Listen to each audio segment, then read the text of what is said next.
नमस्कार। शांति निकेतन ग्रुप में आपका हार्दिक स्वागत है। क्लास 9th विषय हिंदी साहित्य और उसके अंतर्गत बुक का नाम क्षितिज, पार्ट 3, तीसरा पार्ट, शीर्षक सवैये, रचयिता कवि रसखंड, भाग पद्य भाग, तीसरा चैप्टर। अब इसके जो रचयिता है, कवि वर हैं, उनका नाम रसखान है। रसखान नाम सुनते ही आपको महसूस होने लगेगा कि ये मुस्लिम सर्वश्रेष्ठ कवियों में इनकी गणना होती है। बहुत ही अच्छे विवाद, कार्यकुशल, तेजस्वी, यशस्वी, मूर्धन्य विद्वान थे। हिंदी साहित्य में इनको सर्वोत्कृष्ट दृष्टि से देखा जाता है। आइए संक्षिप्त परिचय की तरफ चलते हैं। इनके जन्म समय और मृत्यु समय के जो सन है, जो वर्ष है, उसमें काफी मतभेद है। विद्वानों का अलग अलग मत है। जैसे कि आपको बताना चाहूंगा, कुछ विद्वान, कुछ लोग 15 से 33 ईस्वी में मानते हैं, कुछ विद्वान 15 से 48 ईस्वी में मानते हैं, कुछ विद्वान 15 से 53 ईस्वी में मानते हैं रसखान जी का जन्म समय। और इनका दिल्ली के पठान परिवार में हुआ था। जो सर्वश्रेष्ठ दिल्ली का पठान परिवार था, उसमें इनका जन्म हुआ था, तब दिल्ली के पठान परिवार। इनके वास्तविक नाम की बात करें तो इनका वास्तविक नाम था सैयद इब्राहिम। सैयद इब्राहिम इनका वास्तविक नाम था।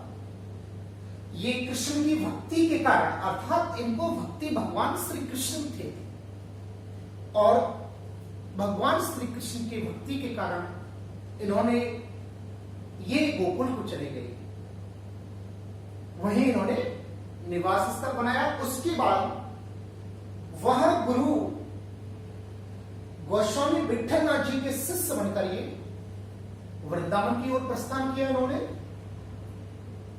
उसके बाद में इनकी मृत्यु में भी भेद है। कुछ लोग 16 से 14 ईस्वी में मानते हैं, कुछ लोग 16 से 28 ईस्वी में मानते हैं। 16 से 14 में मानते, कुछ 16 से 28 में मानते हैं। इनकी प्रमुख रचनाओं की बात करें तो सुजान रसखान, प्रेम वाटिका, दो इनकी मुख्य रचना है। एक रचना का नाम सुजान रसखान है और दूसरी का नाम प्रेम वाटिका। ये इनका संक्षिप्त परिचय हो गया। थोड़ा और इनके अंतर्गत जो और विशेषताएं हैं उनकी तरफ और चलते हैं। जैसा कि मैंने कहा कि ये मुस्लिम कवियों में सर्वश्रेष्ठ कवि के नाम से जाने जाते हैं। और ये इन्होंने भगवान श्री कृष्ण को लेकर, भगवान गोपिकाओं को लेकर, जो भगवान की गोपिकाएं और राधा कृष्ण की जो अद्भुत छवि का जो इन्होंने वर्णन किया है, मुझे नहीं लगता है कि किसी कवि ने किया होगा। बिल्कुल हूबहू इन्होंने आपके कबीरदास, रहीमदास, तुलसीदास, सूरदास जी की तरह अपने पदों में सारे अलंकारों का प्रयोग, सारी साहित्यिक शैलियों का प्रयोग, और इन्होंने विशेषकर ब्रज भाषा का प्रयोग किया है। इनके काव्यों में आपको ब्रज भाषा प्रचुर मात्रा में देखने को मिलेगी, अर्थात अधिक मात्रा में देखने मिलेगी। इन्होंने अपने ग्रंथों में, अपने काव्यों में, काव्यखंडों में कवित्व हो, चाहे वो सवैया हो, चाहे वो पद हो, चाहे वो दोहा हो, कहने का तात्पर्य इन्होंने सारी साहित्यिक शैलियों का प्रयोग किया है, जो कि अन्य कवियों ने किया है। जैसा कि रहीमदास जी ने, सूरदास जी ने, कबीरदास जी ने, जितना तुलसीदास जी ने, उन्होंने जितना प्रयोग किया है उतना ही इन्होंने साहित्यिक शैली का प्रयोग किया है। चाहे वो रूपक, अनुप्रास, यमक अलंकार की बात हो, चाहे वो भाषा शैली की बात हो, स्वाभाविक सहज भाषा शैली का इन्होंने प्रयोग किया है। मधुर भाषा शैली का इन्होंने अपने पदों में प्रयोग किया है। आइए और इनका पढ़ते हैं, और पढ़ने से और महसूस हो जाएगा जो मैं कह रहा हूं वो वास्तविक इनके पदों में ऐसा देखने को मिलता है कि नहीं। इन्होंने विशेषकर सवैये लिखे हैं, और सवैये जो है वो रसखान जी के द्वारा रचित है। तो देखिए जो पहला पद है, इस पहले पद के बारे में थोड़ा सा आपको दे दूं, मैं परिचय दे दूं कि जो पहला पद है, इस पहले पद में भगवान श्री कृष्ण ने अपने आप को अर्थात अपने को कहा है कि मुझे यदि जन्म दो आप, तो मुझे किस किस रूप में कहां कहां का जन्म देना, अर्थात मुझे गाय बनाना तो कहां की गाय बनाना, मुझे पक्षी बनाना तो कहां का पक्षी बनाना, मुझे इंसान बनाए तो कहां का इंसान बनाना, मुझे पत्थर बनाए तो आप कहां का पत्थर बनाए। इन सारी बातों पर अर्थात विशेष अटूट भक्ति को प्रकट किया गया है भगवान श्री कृष्ण के प्रति। मतलब भगवान श्री कृष्ण को इतना मानते हैं, उनके स्थानों को इतना सुंदर मानते हैं, उनकी लीलाओं को इतना अच्छा मानते हैं, उनके प्रेम को, उनकी भक्ति को इतना अच्छा मानते हैं कि देखिए वो किस किस रूप में कहां कहां का रूप बनना चाहते हैं। इस पद में यही वर्णन किया गया है। आइए, स्वागत है आपका, देखते हैं इसको। आइए। मानुष हो तो वही रसखान बसो ब्रज गोकुल धाम की, मानुष हो तो वही रसखान बसो ब्रज गोकुल गांव के द्वारन।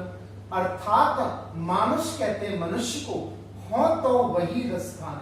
हे रसखान जी कह रहे हैं, हे ईश्वर, हे भगवान श्री कृष्ण, आप मुझे मनुष्य बनाओ। यदि मुझे आप मनुष्य में जन्म दो अगली बार, तो मुझे रसखान कह रहे हैं आप, बसो ब्रज गोकुल गांव के द्वार। उन गोकुल वासी जो ग्वाले हैं, ग्वाल ग्वालिन है, उसका एक ग्वाला बना देना। यदि मुझे आप मनुष्य के रूप में जन्म दो, तो मुझे गोकुल का ग्वाल बना देना, ग्वाला बना देना या ग्वालिन बना देना। अर्थात मनुष्य के रूप में अपने आप को वो ग्वाला बनाना चाहते हैं, जिससे कि मैं वहां गाय चरा सकूं और उस गोकुल के परिवेश का आनंद ले सकूं। इसलिए यहां ये कह रहे हैं, रसखान जी कह रहे हैं प्रस्तुत पंक्तियों के माध्यम से, यदि मुझे ग्वाला बनाए, यदि मुझे मनुष्य बनाए, तो गोकुल गांव के ग्वाला बना देना, गोकुल का ग्वाला बना देना, जिससे वहां की गोकुल की जो मस्ती है, जो आनंद है, जो आपके श्री चरण कमलों की प्राप्ति है, आपका आनंद जो है उसमें सम्मिलित हो सके। जो पशु हो तो कहां बस मेरो, चरो नित नंद की धैनु मजारन। यदि मुझे आप पशु बनाओ तो, पहले मनुष्य, पहली पंक्ति में मनुष्य के लिए कहा है कि मनुष्य बनाओ तो मुझे गोकुल गांव का मनुष्य बना देना। दूसरी पंक्ति में कहा जा रहा है, यदि मुझे आप पशु बनाओ तो कहां का पशु बनाना, पशु इट मीन्स गाय, गाय है जो गाय, जो पशु हो तो कहां बस मेरो, पशु में सारे पशु आ जाते हैं, विशेषकर यहां गाय को इंगित किया गया है। जो पशु हो तुम कहां बस मेरो, चरो नित नंद की धैन मजा। यदि मुझे आप पशु बनाओ तो कहां का बस मेरो, चरो नित नंद की धैन मजा।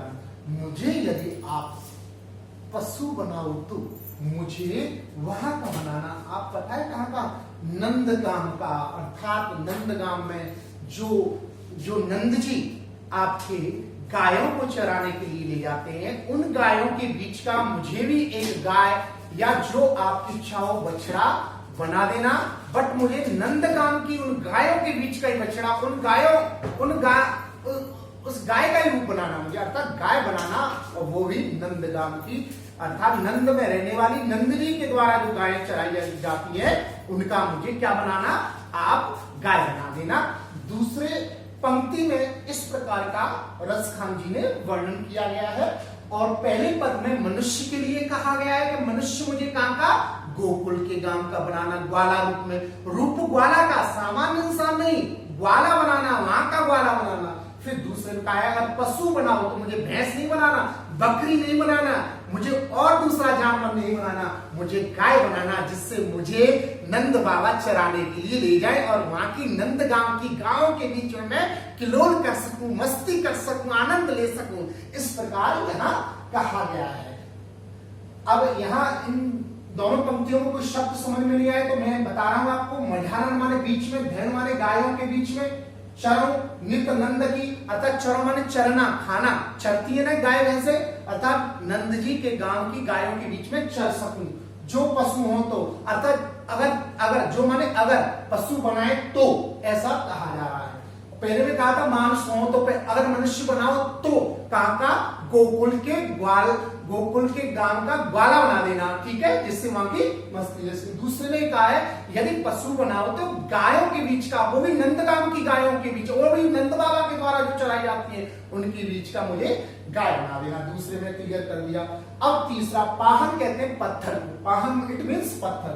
पाहन हो तो वही गिरको जो कियो हरछत्र पुरंदर। अगर मुझे पत्थर बनाओ तो साधारण पत्थर मत बना दे, आगरा का पत्थर मत बना देना, धौलपुर का पत्थर नहीं बना देना, इलाहाबाद का पत्थर नहीं चाहिए मुझे वो पत्थर बनाना। कौन सा पत्थर? जिसको इंद्र से रक्षा करने के लिए भगवान श्री कृष्ण ने 21 किलोमीटर के उस गोवर्धन पर्वत को अपनी लास्ट फिंगर पर उठाया था। उस 21 किलोमीटर का थोड़ा सा टुकड़ा बना देना, उस 21 किलोमीटर के गोवर्धन में मैं सम्मिलित हो सकूं। तो पाहन कहते हैं पत्थर, पाहन हो तो वही गिर कहते हैं गोवर्धन को जो कियो हरिछत्र माने हरि भगवान ने पुरंदर कहते हैं इंद्र को धारण, अर्थात इंद्र से रक्षा करने के लिए, क्योंकि इंद्र ने गुस्सा हुई, भगवान श्री कृष्ण पुजवाने लग गए अपने आप को, इंद्र की पूजा छोड़ के भगवान श्री कृष्ण को सब मानने लग गए वहां। तो मानने लगे, इंद्र गुस्सा हो गया इससे कि मेरी पूजा हो रही थी, इस छलिया ने आके अपनी पूजा करवाना स्टार्ट कर दिया। तो इसलिए उन्होंने क्या कहा, तो उसने बारिश स्टार्ट कर दी। तो बारिश जैसे स्टार्ट कर दी, इंद्र को ये पता नहीं था भगवान श्री कृष्ण में इतनी ताकत है। भगवान श्री कृष्ण ने क्या किया कि 21 किलोमीटर के लिए, जो 21 किलोमीटर का गोवर्धन पर्वत था, उसको अपनी लास्ट छिंगो उंगली पर उठा दिया और ब्रजवासियों की रक्षा कर दी। ब्रजवासी कोई भीग ना पाए, ना गाय भीग पाए, ना कोई वस्तु भीग पाए, ना उनके मकान भीग पाए, कोई क्षति नहीं पहुंची उनके मकानों को। तो वो वही कह रहे हैं यहाँ रसखानी अटूट भक्ति प्रकट कर रहे हैं भगवान श्री कृष्ण के प्रति। अर्थात ये कह रहे हैं कि पाहन माने पत्थर हो तो वही गिर माने पर्वत, उस पहाड़ का, उस गोवर्धन पर्वत का कियो, अर्थात वह पत्थर बनाना जिससे भगवान श्री कृष्ण ने ब्रजवासियों की रक्षा की थी। पुरंदर इंद्र हरिछत्र भगवान श्री धारण किया था उस गोवर्धन पर्वत को। क्लियर हो गया तीसरी पंक्ति। चौथी पंक्ति में देखिए, जो खग हो तो बसेरो करो मिल कालिंदी कूल कदम किनारा। जो खग हो तो बसेरो, जो खग कहते हैं पक्षी को। देखो पहले में मानुष शब्द है, उसका अर्थ है मनुष्य, दूसरे में पशु का मतलब सभी पशु आ जाते हैं, आपके भैंस, गाय, बकरी, भेड़ वगैरह सब पशु आ जाते हैं, लेकिन यहाँ गाय के लिए इंगित किया गया है। पाहन का अर्थ है पत्थर। पहले में मनुष्य बनाए तो कौन सा मनुष्य बनाना, कहां का बनाना। दूसरे में अगर पशु बनाए तो कहां का पशु बनाना, ये वो कौन सा पशु बनाना। पाहन और पत्थर की बात कही तीसरी पंक्ति में कि पत्थर कहां का पत्थर बनाना, यहां का बनाना। चौथे जो पंक्ति है उसमें कहा जो खग हो तो बसेरो, अगर मुझे पक्षी, खग का मतलब होता है पक्षी, अर्थात मुझे पक्षी बनाए तो बसेरो करो मिल कालिंदी कूल कदम की डारण। अर्थात मुझे यदि आप पक्षी बनाए तो मुझे बनाना कालिंदी, कालिंदी कहते हैं यमुना जी, कूल कहते हैं तट, किनारा, और कदम की डारण, जो यमुना जी के किनारे पे जो कदम का पेड़ है उसकी डाली का मुझे पक्षी बना देना, जिससे मैं राधे राधे राधे राधे राधे राधे गाता रहूं। जो खग हो तो बसेरो करो मिल कालिंदी कूल की कदम की डारण। अगर मुझे पक्षी का वास दें, पक्षी का जन्म दें, तो मुझे भगवान श्री कृष्ण के द्वारा जो कालिंदी यमुना जी जो स्थापित है उसके किनारे पे जो कदम्ब का पेड़ है, उस कदम्ब की पेड़ की डाल का मुझे पक्षी बना देना। ऐसा इस चौथी पंक्ति में, 4 नंबर की चौथी पंक्ति में वर्णन किया गया है कि खग हो तो बसेरो पर मेरा बास, मेरा बसेरा, मेरा आवास में कालिंदी कहते हैं, यमुना जी कूल कहते हैं, तट, कदम की डाल, अर्थात उस कदम की डाल का मुझे पक्षी बना देना, जिससे राधे राधे राधे राधे मैं गाता रहूं, बोलता रहूं। अब इस प्रकार इसकी व्याख्या हो जाती है। व्याख्या के बाद में कुछ साहित्यिक परिचय देखते हैं विद्वता की दृष्टि से। तो साहित्यिक जो परिचय होता है उसमें विशेषकर शैली, अलंकार आदि प्रयोग होता है, भाषा के बारे में बताया जाता है, शब्दों के बारे में बताया जाता है, भाषा के बारे में और शब्द शैली के बारे में बताया जाता है, स्वर मैत्री के बारे में बताया जाता है। थोड़ा चर्चा कर लेते हैं इस पद के। पद नंबर 1 के बारे में कि कहां कहां किस किस अलंकार का प्रयोग किया है और कैसे कैसे। सर्वप्रथम इन्होंने अपने पद में भाषा शैली की बात करें तो ब्रज भाषा का प्रयोग किया है। भाषा और शैली मधुर शैली है, स्वाभाविक शैली है, सहज शैली है, किसी कोई भी समझ सकता है, कोई कठिन शब्दों का प्रयोग नहीं किया है इसमें, बहुत ही सीधे सरल शब्दों का प्रयोग किया है। दूसरी बात, अगर हम बात करें अलंकारों की तो इन्होंने देखिए इसमें कई अलंकारों का प्रयोग किया है। अब मैं आपको चलता हूं लास्ट वाली पंक्ति में, कालिंदी कूल कदम की डाली, जो आपका तो ये लाइन है, ये पंक्ति है, इसमें कालिंदी कूल कदम की डाली, यहां अनुप्रास अलंकार का प्रयोग हुआ है, अर्थात एक वर्ण की आवृत्ति बार बार। अब देखिए कालिंदी में का, कूल में का, कदम में का और की में का 4 बार किया गया, क आ गया, क कबूतर वाला आ गया, तो एक वर्ण कई बार आए वहां अनुप्रास अलंकार होता है, तो इस कारण से यहां अनुप्रास अलंकार का प्रयोग किया गया। देखिए अब बात करते हैं तत्सम तद्भव शब्दों की। हर शब्द तत्सम है, जो संस्कृत के समान शब्द होते हैं वो तत्सम कहलाते हैं, जो हिंदी के समान होते हैं वो तद्भव कहलाते हैं। अब देखिए मानुष, मानुष शब्द क्या है आपका तद्भव है, तो तत्सम तद्भव दोनों प्रकार के शब्दों का प्रयोग किया है।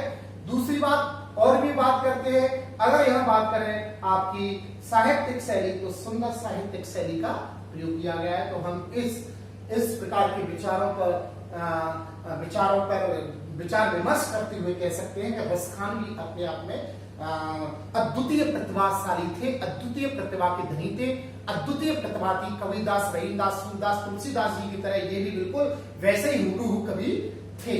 तो इस प्रकार ये आपका पहला पद हो जाता है जिसमें भगवान श्री कृष्ण से यहाँ रसखान ने अपने आप को जन्म के विषय में, अपने आवास के विषय में कि किस किस अगर आपकी इच्छा हो जिसमें देना चाहो दे देना, लेकिन कहां कहां का एक अपनी इच्छा प्रकट की है। इंसान कहता है ना मुझे अगले जन्म में भगवान ये बनाना, मुझे अगले जन्म में ये बनाना, मुझे अगले जन्म में ये बनाना, मुझे अगले जन्म में यहाँ जन्म देना, मुझे फलानी जगह देना। तो जिस प्रकार एक इंसान साधारण इंसान कहता है उसी प्रकार यहाँ रसखान भी है, वह भी ये कह रहे हैं कि मुझे अगले जन्म में आप ये बनाना। यदि यहाँ कोई प्रॉब्लम हो तो आप पूछ सकते हैं। तब तक के लिए have a nice day, all the best, may God bless you.